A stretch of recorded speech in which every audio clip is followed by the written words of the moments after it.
Kaduna, the center of learning, a state at the forefront of ideas and reforms. This time, the focus was on education, urgent, overdue, essential.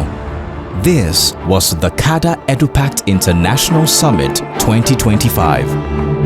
Under the theme, Strategic Visioning for Educational Transformation, Developing a Kaduna State Education Model, the summit brought together a diverse force: educators, leaders, development partners, private sector players, innovators, and the youth. Voices of influence took the stage. The chief host, the Executive Governor of Kaduna State, the Honorable Minister of Education, UN Deputy Secretary General, top partners and education stakeholders, laying down 13 pillars for a transformed education system. I'm deeply honored to be here today, and I wish to sincerely thank His Excellency again, Governor Obasani, for his unwavering commitment to the educational development and for extending the gracious invitation to join this important gathering as the chairman.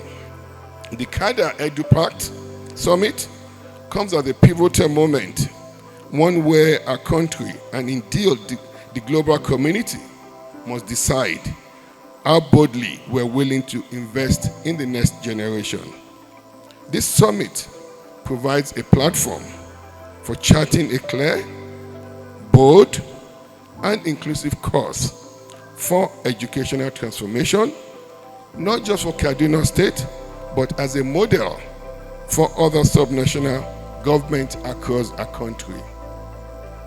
In alignment with the renewed agenda of President Bola Ahmed Tinubu GCFR and a national education sector renewal initiative, we're committed to reimagining and rebuilding our education system to meet the needs of the 21st century.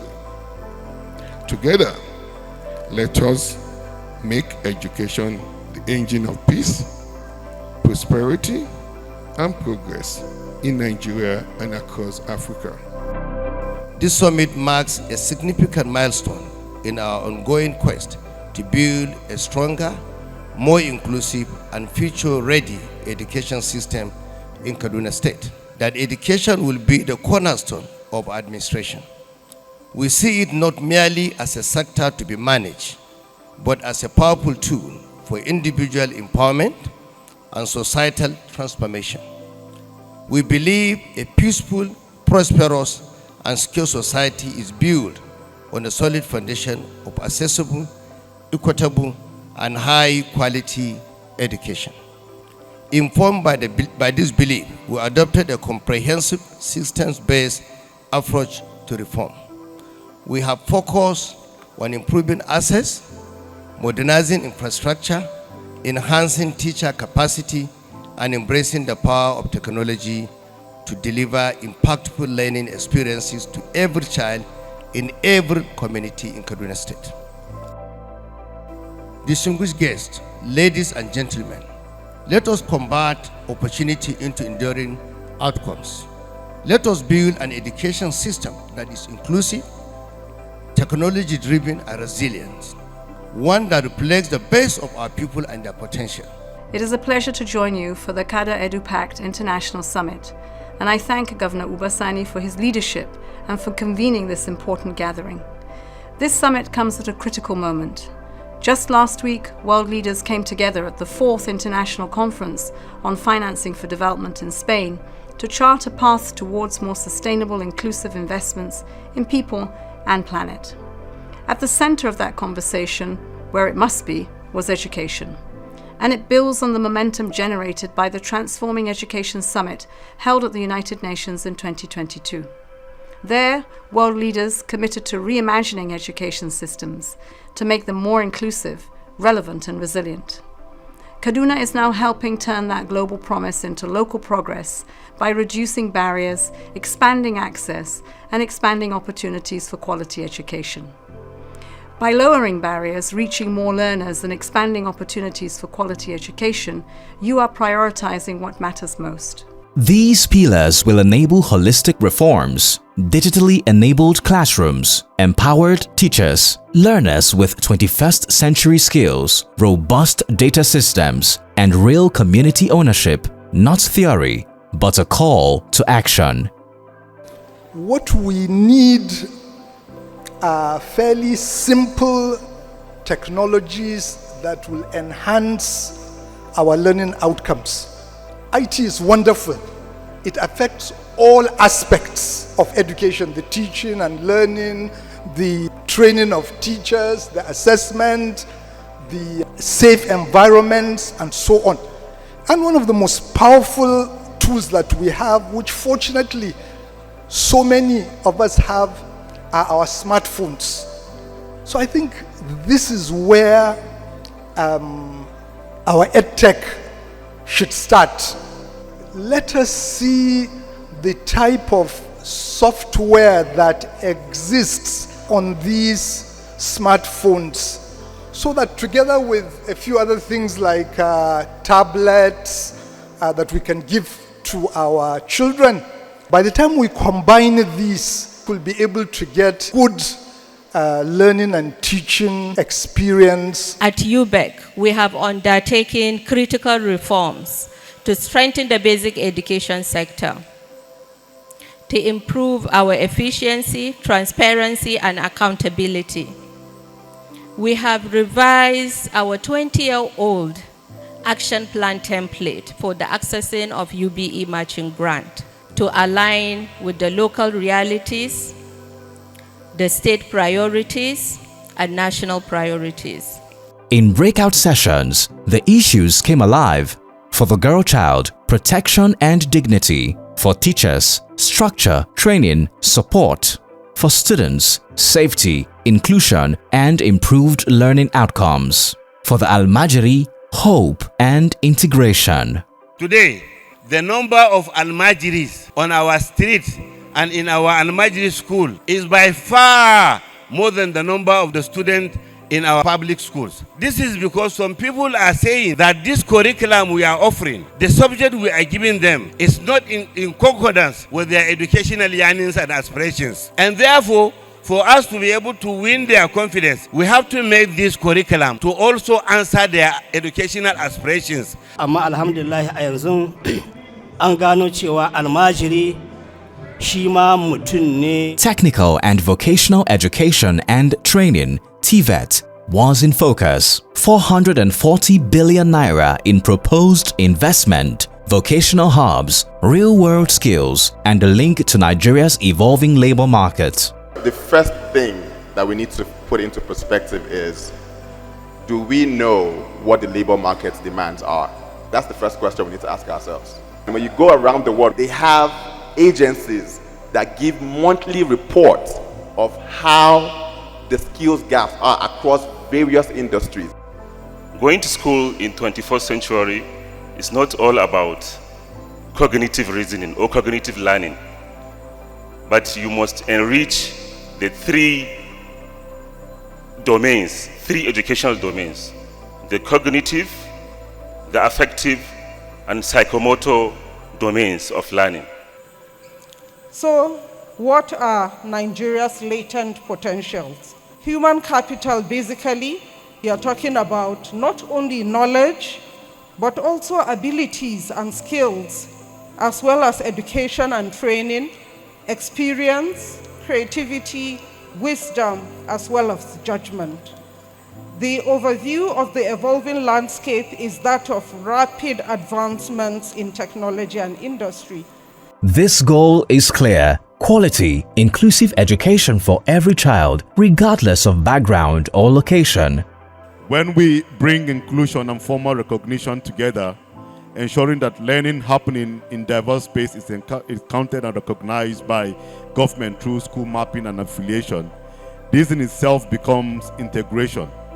Children don't have to abandon their communities or circumstances to access quality education.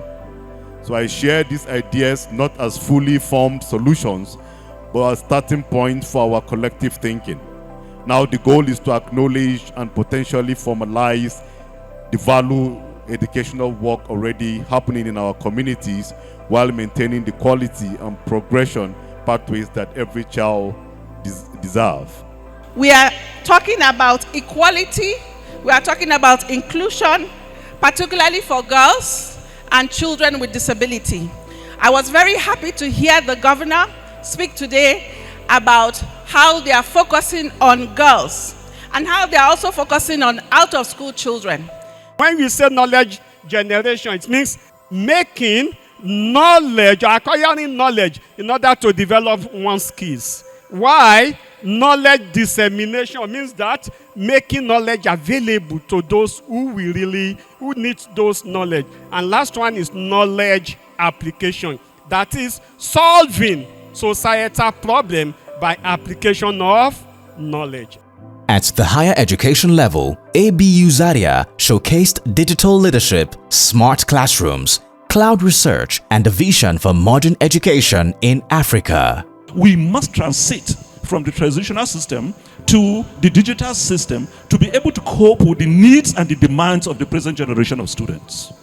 Gone are those days where, because I am in the Ahmadu Bello University, only people in Zaria could benefit from the little knowledge that I have. Today, the ABU Distance Learning Center has students in Europe, in Asia, all over the world. And that is what globalization is. So when you transit, you are able to become globally relevant. So when you move over, so in the ABU Distance Learning Center, what we did was, we now develop the content as a book, we develop the same content as an e-text, we develop the same content, an audio version, and then we develop videos of the same content. So irrespective of your learning style, we have something for you. And that's personalization. Digitization allows you to do that. A smart classroom is not merely a traditional classroom equipped with digital devices. It represents a comprehensive learning environment where technology seamlessly integrates with pedagogy. And we have three components. We have the physical infrastructure, we have the digital platforms, and the data analytics. It was shown that change doesn't wait for policy. It begins with people, parents, teachers, leaders, and development partners working together. In order for us to actually achieve what is expected within the professional standard, our parents have got to be key players in whatever we do at the foundation stage.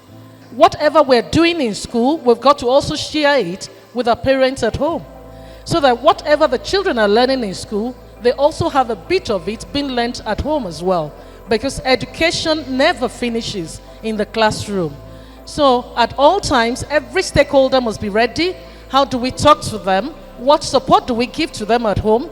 You know, what exposure? Because if a child is coming into school at the early stage and the child is not actually being fed, obviously it will affect the learning of the child.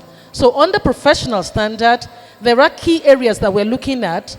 Teaching and learning must be excellent, but when teaching and learning, the quality of teaching and learning, for it to be good, that means I must keep myself abreast of all the changes. I must understand how to actually deliver the lesson. Achievement and standard is another key. It's part of the things we have policies that are fragmented and mismanaged. People or every system, private schools have their way they want to do it. The technical and vocational education system also have their way they want to do theirs. All these things, and also the personal interests of parents and communities are also there. So we have that mismanaged priorities, and which we need to combine together to have a better institution. The summit wasn't just a talk shop, it ended with concrete strategies. Establishing a reform council, scaling digital tools, modernizing Almajiri education, 15% of the budget to TVET. So it has to be a well-structured framework that covers both the school leaders, the educators, and even the students. Young people weren't observers, they were contributors, advocating, leading, dreaming out loud. Kaduna is listening and responding. We wanted to share with us today what we consider to be good practices, how equitable finance, sustainable finance has been done in several countries, what lessons we can learn from that. And that's the reason why we are here today. The resolutions placed the vulnerable at the center. Out of school children, persons with disabilities, and rural learners were all part of the vision. There's a recommendation that if we include skills into our school curriculum, it might make learning attractive, make learners want to come to school, because apart from learning how to read and write, they will also learn a skill that will help them. And to be honest, there's a program that we're supporting, and we find out a lot of the out-of-school children are not really interested in literacy, numeracy. They are more interested in vocational skills. They will tell you that when you have the vocational skills up, we will come. But literacy and numeracy is not it, for because the basic thing that is, how are they going to even sustain at the end of the day? Implementation will require funding, coordination, and political will. Calls were made for endowment funds, public-private partnerships, and federal collaboration. With regards to vocational centers, mass literacy, the Kaduna State House of Assembly is working on mass literacy bill to see where we placed the commission. We are writing and inviting the critical stakeholders with respect to that bill. Not only the mass literacy, but the vocational training centers. We have 3 ministries that are involved.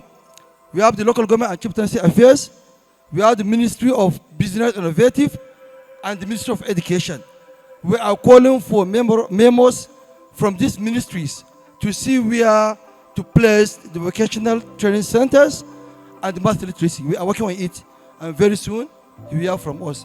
They also need exercise books, they need pencils to practice their writing. They also need books, again, to actually improve in their numeracy. However, materials enough cannot improve learning outcomes. We need to train teachers. We need to have teachers in classroom. We need to fix the infrastructure in technical colleges.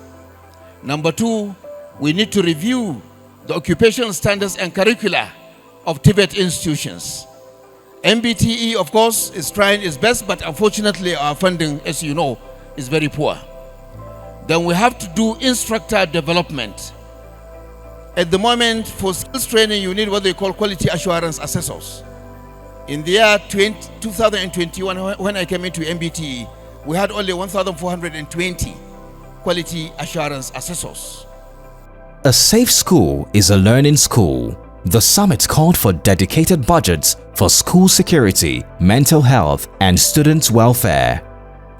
Within this ecosystem, the physical and psychological safety of learners and educators is paramount.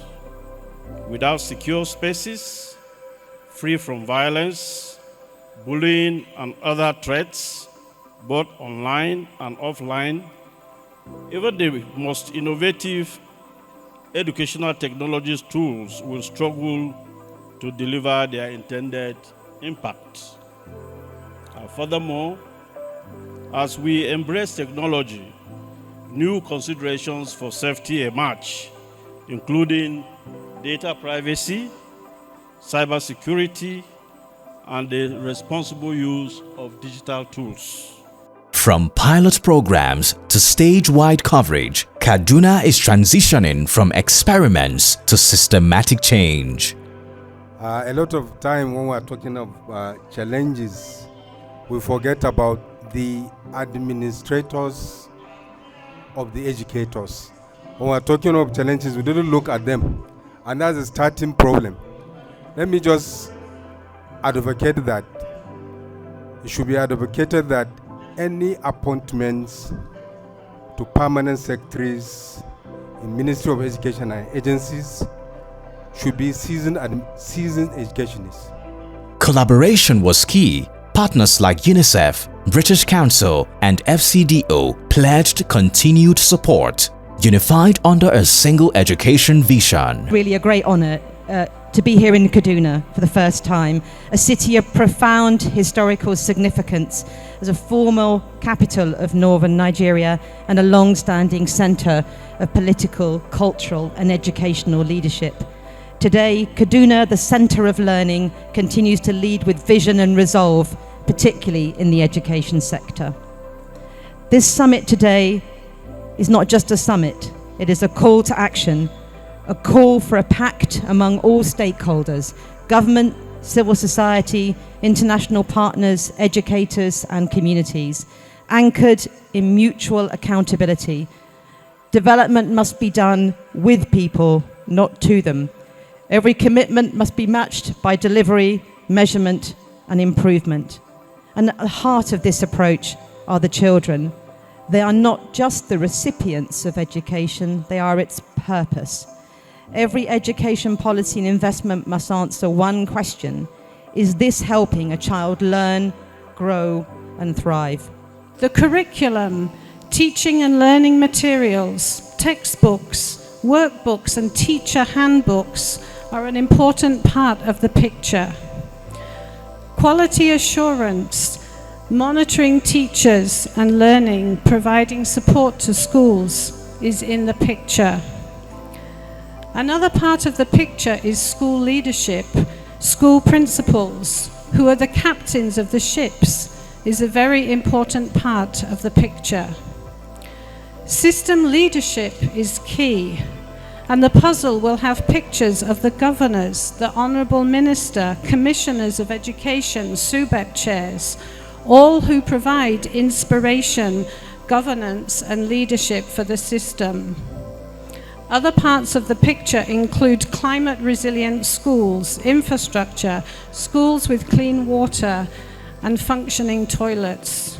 I'm going to start, because people are doing quite a lot of quotes, with one from the former British government, UK Prime Minister Tony Blair, who, when asked before he was elected what his top 3 priorities were, and he came up with number 1, education, number 2, education, and what was number 3? Education, that's right, ladies and gentlemen.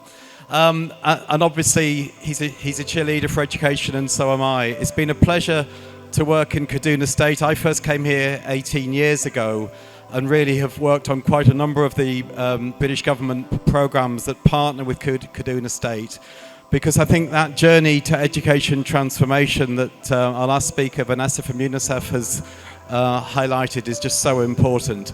Education is a system.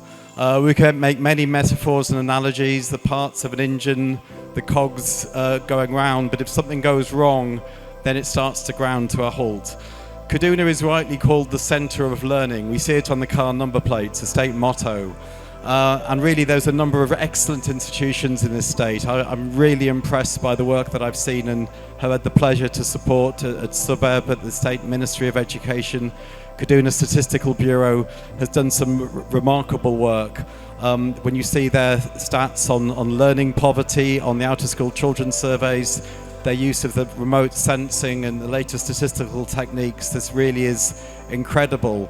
But it does show a picture. I mean, the good thing is Kaduna knows its data and has a strong piece of data to work from. EduPact 2025 has ignited a fire, and Kaduna State is fanning the flames with action, strategy, and unwavering commitment. You can see that the trajectory of learning or of education reform in Kaduna State is methodical, is strategic, and it is culminating into something like this, where a conversation will help us to tie the whole activities that the state government embarked. Treat education not as a political agenda, but as a sacred promise to every child. This is how Kaduna leads.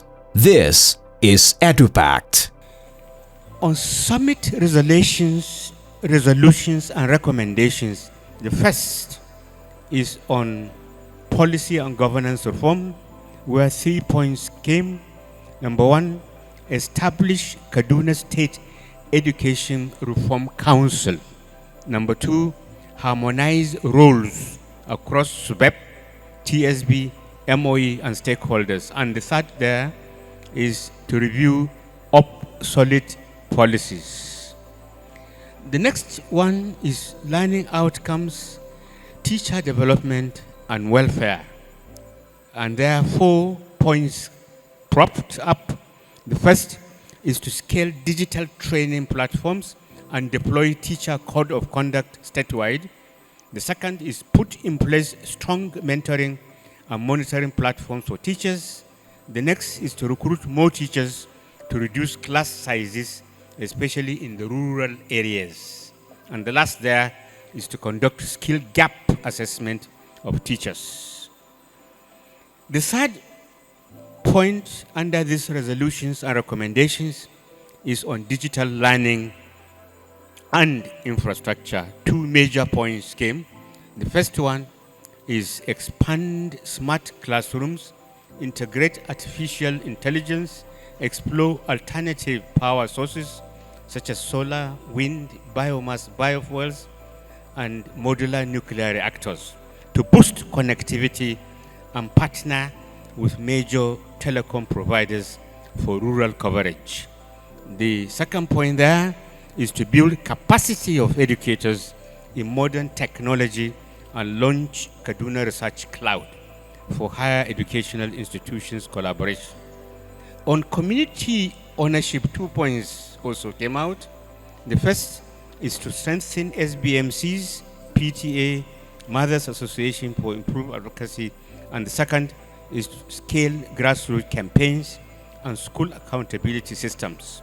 We want our children who are in school not just to learn, but to learn properly and to have wonderful learning outcomes. The fourth aspect of our pact deals with technology and innovation, digital learning, smart schools. As Kaduna State as the center of learning is leading the way in ensuring that children who are unable to go to classroom will have access to digital learning, whether it's radio learning or simply just providing audiovisual materials to help them to learn. Kaduna State is poised to deploy technology in order to enhance and aid learning. If you look at this summit, one can make this bold conclusion. It is true definition of teamwork. Kaduna State is not in this alone. We are enjoying partnerships, we are enjoying collaborations from esteemed development partners. And that is the reason why we are able to deliver. We managed to assemble some of the best minds in the country to hatch out what we believe is going to stand out as one of the best education models in the country. So the Kaduna State Government, the development partners, and all other education stakeholders are deeply appreciated. So help us God. As the curtains drew, one thing was clear: EduPact wasn't the end, it was the beginning, a starting point for a long-term movement.